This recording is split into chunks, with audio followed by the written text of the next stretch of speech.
आज हम फेल और पास पर सेकंड पार्ट करेंगे। पहला पार्ट मैंने आपको करा दिया था, फेल और पास के हमें टोटल 2 पार्ट करने थे, फिर 2 पार्ट हम वेन डायग्राम के करेंगे। तो पार्ट 1 की जिन्होंने वीडियो नहीं देखी पहले वो पार्ट 1 की देख लो। आज थोड़ा सा हम एडवांस क्वेश्चन करेंगे अच्छे, ठीक है। और ये सारे क्वेश्चंस आपको मेरे Telegram channel maths by Manish Pathak पर मिल जाएंगे, तो आप उस चैनल को ज्वाइन कर लें, ठीक है। और जो भी आपके अपने डाउट हो वहां पे आप पोस्ट कर दें, बहुत सारे बच्चे जुड़ गए हैं, ठीक है ना। तो बच्चे भी उसका रिप्लाई करेंगे और जो भी होगा वो मैं भी आपको रिप्लाई करूंगा। चलिए हम स्टार्ट करते हैं। फेल और पास का पहला क्वेश्चन आज का बड़ा ही बेहतरीन क्वेश्चन है, आपकी स्क्रीन पर आ रहा होगा। देखिए 80 प्रश्नों के एक टेस्ट में प्रत्येक प्रश्न 1 अंक का है। अर्पिता ने पहले 40 प्रश्नों में से 65% प्रश्नों को के सही उत्तर दिए। शेष 40 प्रश्नों में से उसे कितने प्रतिशत प्रश्न सही करने चाहिए ताकि पूरे टेस्ट में वह 75% अंक प्राप्त कर सके, ठीक है। एक ऐसा तरीका बताऊंगा मैं आपको इसका कि आप बहुत ही आसान तरीके से इस क्वेश्चन को कर पाओगे बिना पेन उठाए हुए सेकंडों में, क्योंकि पेपर में हमारे एक्यूरेसी के साथ साथ जो स्पीड है वो बहुत ज्यादा मैटर करती है, ठीक है भाई। चलो 80 प्रश्नों के एक टेस्ट में प्रत्येक प्रश्न 1 अंक का है। पहले 40 प्रश्न कर लिए, बाद में 40 प्रश्न और करे उसने। तो मुझे ये बताओ यार कि जैसे पहले उसने 40 प्रश्न कर लिए, बाद में 40 प्रश्न और किए, तो अगर मैं इनका रेशियो बनाऊं तो बराबर बराबर का रेशियो बनेगा 1:1 का, यानी 2 पार्ट हो गए मेरे पास टोटल। कितने पार्ट हो गए? 2 पार्ट। सही है यहाँ तक? अब इसने किया क्या है कि पहले पार्ट में 65% सही किए हैं। पहले वाले पार्ट में कितने सही किए? 65%। अब वो ये कह रहा है कि अगले वाले में कितने सही करें ताकि ओवरऑल 75% नंबर आए इसके। तो अगर ओवरऑल 75% नंबर लाने हैं तो दोनों पार्टों में मिलाकर के 150 होने चाहिए। 75 जो है वो इनका एवरेज है दोनों पार्टों का। तो अगर 2 पार्टों का एवरेज 75 है तो टोटल सम कितना होगा? 150। 150 में से यहाँ 65 आ चुके हैं। अब यहाँ कितने लेके आए कि 150 पूरे हो जाए, तो आप कह दोगे जी 85 ले आओ, बात हो गई खत्म। सेकंडों में आप कर सकते हो सवाल को। नहीं भाई आप समझो ना यार, पहले 40 प्रश्न हल किए, फिर 40 और हल किए, तो पहले 40 में से 65 सही है, अगले में से कितने सही करें कि 75 हो जाए, तो अगले में से 85 कर दे। अगर इसमें 65 सही है, इसमें 85 सही है, तो अगर आप एवरेज निकालोगे तो एवरेज तो वही है ना, 75 का ही, ठीक है। चलो अगला क्वेश्चन आप एक बार इस वीडियो को पॉज करना और अगले क्वेश्चन को ना अपनी तरफ से करने की कोशिश करना, और करना कोशिश ये करना कि मौखिक रूप से हो जाए। अगला सवाल मैंने ऐसा लिया है जिसमें 40-40 तो यहाँ तो आधे आधे हो गए थे, ठीक है। अगले सवाल के अंदर रेशियो जो है अलग होगा। एक परीक्षा में कुल 80 प्रश्न हैं और प्रत्येक प्रश्न 1 अंक का है। एक विद्यार्थी पहले प्रथम 60 प्रश्नों में से 75% सही कर पाया, तो अब उसे शेष बचे प्रश्नों में से कितने प्रतिशत सही प्रश्न हल करने होंगे जिससे कि परीक्षा में 80% अंक प्राप्त हो। भाई वीडियो को एक बार पॉज करो, पॉज करने के बाद आप एक बार देखो कि आप क्या इसे मौखिक रूप से कर सकते हो। बिल्कुल कर सकते हो यार। 80 में से 60 हल कर लिए, 20 और बचे। 80 प्रश्नों में से 60 तो हल कर लिए, तो बचे कितने और? 20। अगर मैं इनका रेशियो बनाऊं तो 3:1 का रेशियो नहीं बनेगा, टोटल 4 हो जाएंगे। इस 4 में से उसे 80% लाने ओवरऑल, तो 320, और इन 3 में वो कितने सही कर पाया? 75%, यानी 225। तो मेरे भाई इस बचे हुए एक के लिए कितने सही होने चाहिए उसके? 75 वो और 20 है, आंसर आ गया आपका 95%। मौखिक रूप से आप कर सकते हो। 4 × 80 320, 3 × 75 225, 320 में से 225 हटा दो तो बाकी के 95% आपके प्रश्न सही हल करने चाहिए। समझ में आ गया यहाँ तक बात? चलिए बेहतरीन तरीका है ये इस क्वेश्चन को करने का, ठीक है ना। एक इसे नोट कर लो आसानी से। और अगर किसी क्वेश्चन के अंदर मान लो यहाँ पे 2 पार्ट बचे, तो ये जितना भी आया है ये उतने ही पार्ट में डिवाइड हो जाएगा जितने यहाँ पे शेष बचेंगे। अगला क्वेश्चन आपकी स्क्रीन पर आ रहा होगा। एक परीक्षा में लड़कों तथा लड़कियों की संख्याओं का अनुपात 16:9 है। बॉयज 16 है, गर्ल्स 9 है, तो टोटल संख्या मैंने मान ली 25। बॉयज एंड गर्ल्स 16 9, टोटल संख्या 25। सही है भाई? परीक्षा में पास होने वाले और पास हुए लड़के तथा लड़कियों का अनुपात 4:3 है। यदि 75% लड़कियां परीक्षा में पास हुई हैं तब उत्तीर्ण होने वाले लड़कों का प्रतिशत ज्ञात करें तथा कुल उत्तीर्ण हुए कुल छात्रों का प्रतिशत भी ज्ञात करें। भाई आप एक काम करो, इसको 1600 मान लो, इसको 900 मान लो, तो टोटल जो संख्या होगी वो 2500 होगी। या तो कोई समस्या नहीं है। इसने बताया कि 75% लड़कियां पेपर में पास हुई हैं। 75% जो होता है वो होता है आपका 3/4। कितना होता है? 3/4। अगर मैं इस संख्या का 75% निकालूंगी, ठीक है, तो 9 पंजे 45 और 9 सत्ते 63, 675। मतलब अगर मैं इसका 3/4 निकालूं तो कितना आ जाएगा? 675। तो लड़कियां जो पास हुई हैं मेरे भाई वो हुई है 675। अच्छा, इसने अलग से एक चीज और बता रखी थी कि पास होने वाले जो बॉयज और गर्ल्स का रेशियो है वो है आपका कितना? 4:3। मतलब अगर 3 लड़कियां पास होंगी तो पास होने वाले लड़कों की संख्या कितनी होगी? 4।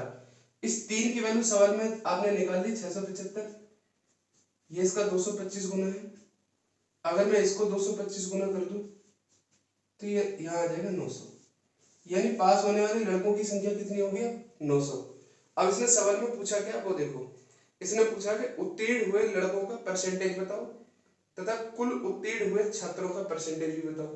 तो भाई साहब आपको ये पता चल गया कि 900 लड़के पास हुए। कितने पास हुए? 900 आउट ऑफ 1600। तो पहले सवाल का जो आंसर आएगा आपका 900 बटे 1600 गुणा 100। और दूसरे सवाल का जो आंसर आएगा आपका 900 लड़के पास है, 675 लड़के पास है, तो 1575 बच्चे पास हुए आउट ऑफ 2500 गुणा 100। सही है। तो अगर मैं इसको कैलकुलेट करूं, 2 जीरो से 2 जीरो कैलकुलेट हो गए, कट गए, 25 के 150 और बचा कितना आ गए? 7। तो 25 के 75, यानी ओवरऑल तो 63% बच्चे पास हुए। अच्छा, यहाँ से आप वो भी निकाल सकते हो 9/16। वैसे 1/16 की वैल्यू जो होती है वो होती है आपकी 6.25। ठीक है। अगर मैं 9 से गुणा कर दूं तो 9 6 54 लगभग 56 पॉइंट कुछ आएगा। तो आपका ये आंसर बैठेगा डी, 56.25% पहले सवाल का आंसर। इसकी जो वैल्यू होगी वो 56.25 और ये आपने 63% यहाँ से निकाल लिया है। समझ में आ गई यहाँ तक बात? चलिए अगला सवाल और आ रहा है। ज्यादा से ज्यादा वीडियो को यार शेयर कर दो, ठीक है। जो भी आपके यार दोस्त पढ़ रहे हैं, बहुत ही अच्छे क्वेश्चंस हैं और टेलीग्राम चैनल पर जरूर ज्वाइन कर जाइए आप। एक परीक्षा में कुल विद्यार्थियों का 37.5% लड़कियां हैं और 37.5% लड़कियां हैं।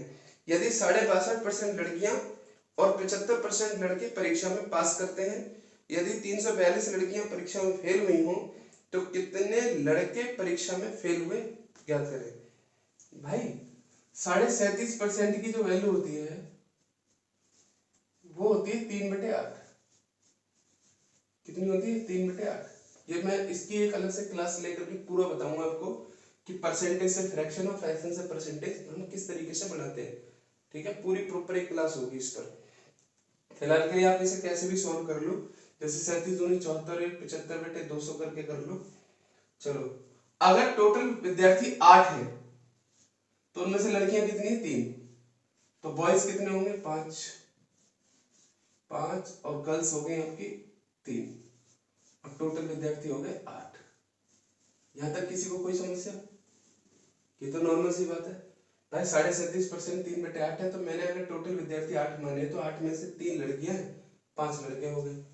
अब इसने बताया कि 62.5% तो लड़कियां और 75% लड़के परीक्षा में पास हो गए, लेकिन बाद में इसने 342 लड़कियां बताई जो परीक्षा में फेल हुई हैं।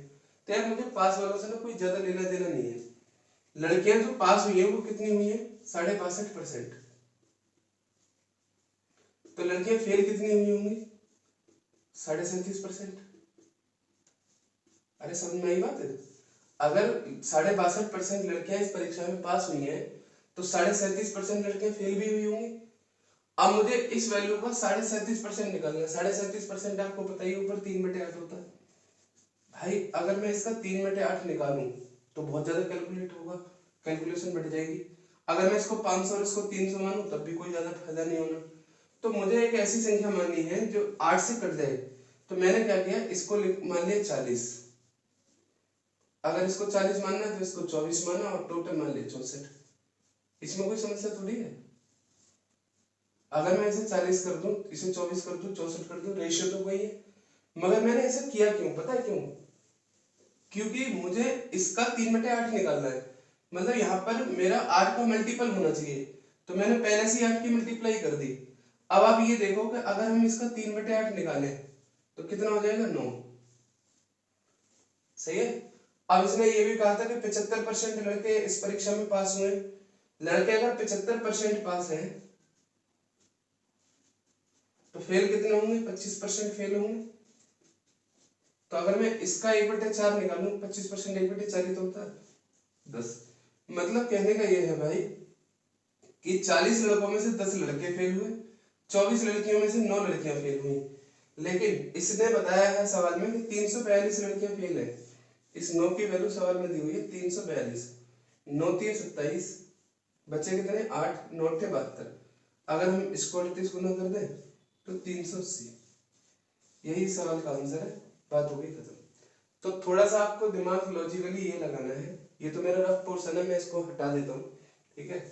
इतनी बातें तो आपको यार पेपर में पता होनी चाहिए डायरेक्ट। थोड़ा सा दिमाग ये लगाना था बस इसके अंदर। अच्छा सवाल है कि यहाँ से 5 3 तो आप निकाल ही लोगे।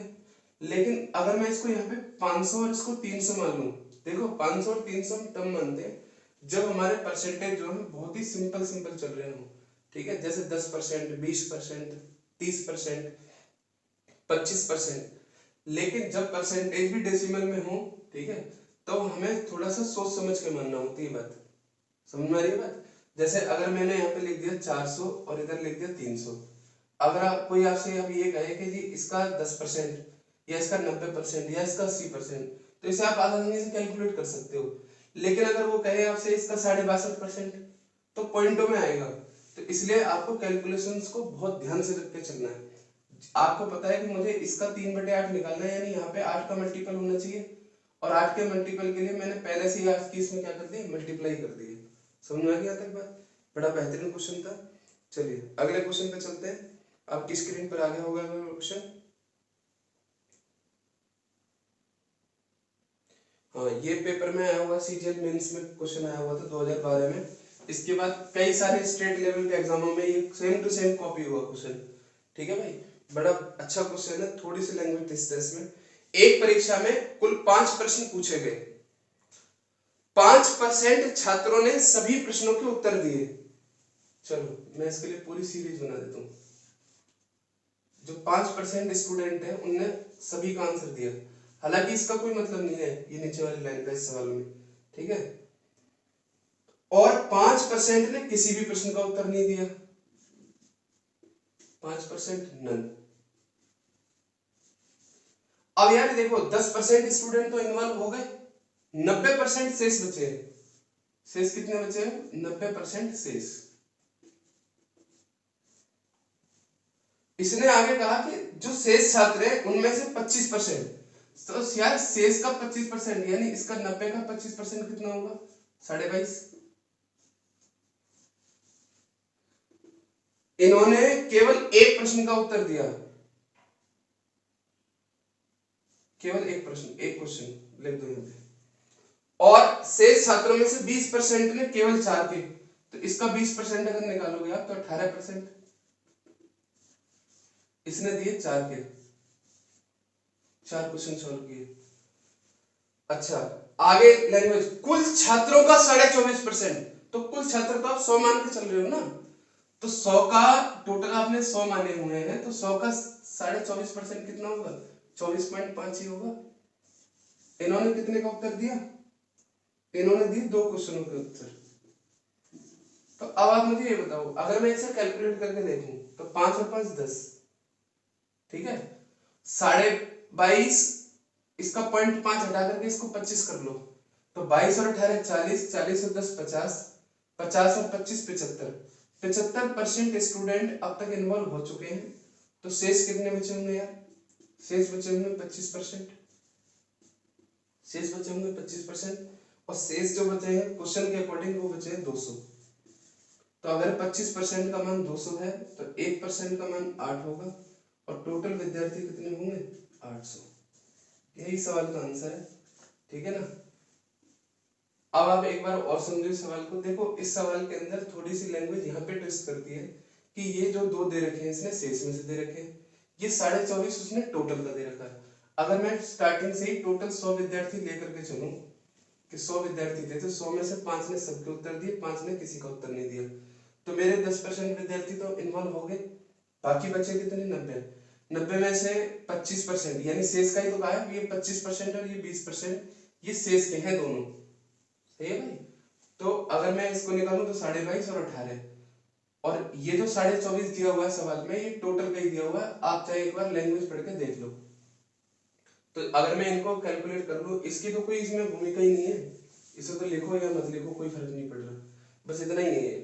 तो अगर इनको कैलकुलेट करेंगे तो 75% बैठ रहे, तो शेष कितने बचे 25, 25 की वैल्यू ये है, 100% का मान 800 हो गया। समझ में आ गया तक बात। चलो अगला सवाल देखते हैं। आपकी स्क्रीन पर आ गया होगा सवाल। एक किसी परीक्षा में पास होने के लिए 40% अंक लाना आवश्यक है। ए ने उत्तीर्णांक से 10% कम अंक प्राप्त किए, बी ए से 11 से ही 1/9% कम अंक प्राप्त किया, तथा सी ने ए और बी के कुल अंकों का 41 से ही 3/17% कम अंक प्राप्त किए। तो ज्ञात करें सी कितने प्रतिशत अंक लाया। भाई पास होने जो है, पास होने के लिए कितने चाहिए 40%, तो ए को 10% कम अंक मिले, मतलब 40 नंबर चाहिए पास होने के लिए, तो ए से 10% कम लाया यानी 36 अंक लाया। यही तो होगी बात। इसका 10% तो कितना होगा 4 ही होगा, तो 4 अंक कम लाया। अच्छा बी को ए से 11 से 1/9% कम अंक मिले हैं, तो इसका 11 से 1/9 का मतलब होता है 1/9, इसका 1/9 कितना होगा 4 ही होगा, तो इसका मतलब बी को कितने अंक मिले हैं 32। समझ में आ गया था बात। तो यार एक बात बताओ कि ए और बी के जो अंक मिलाकर के हो गए वो 36 और 32 कितने हो गए 68। और इसने सवाल में ये कहा हुआ है कि सी को ए और बी के जितने भी अंक हैं उससे 41 से ही 3/17% कम अंक मिले हैं। तो मुझे क्या करना है कि 41 से ही 3/17% को पहले सॉल्व करना है। चलिए सॉल्व करते हैं। तो इसे सॉल्व करने के लिए आप ऐसा कर सकते हो कि 17 एकम 17 हासिल 1 और 17 चौका 68 और 68 और 1 69 प्लस 3/17 और परसेंटेज हटाने के लिए 100। ठीक है, तो ये हो जाएगा आपका 7/17। ये सॉल्व होकर कितना हो जाएगा आपका 7/17। तो अगर मैं इसका 7/17 निकालूं तो कितना हो जाएगा 28। यानी ए और बी के जितने भी अंक हैं उससे 28 अंक सी को कम मिले हैं। तो सी के अंक कितने हो गए 68 माइनस 28 यानी 40। समझ में आ गई बात। तो इसने पूछा गया सवाल में कि सी को कितने परसेंट अंक मिले, तो 40% मिले, क्योंकि टोटल पेपर मैंने 100 का माना तभी तो 40 है। तो सी के जो अंक हो गए वो 40% हो गए। मतलब कहने का ये है कि ए बी और सी तीनों में सिर्फ सी ही इस परीक्षा में पास हो पाया। तो यहाँ तक आज के लिए इतना ही। वीडियो को ज्यादा से ज्यादा लाइक कर दो, आप शेयर कर दो, और भाई मेरे उसमें टेलीग्राम चैनल पर आप जरूर ज्वाइन कर जाए। ठीक है, धन्यवाद।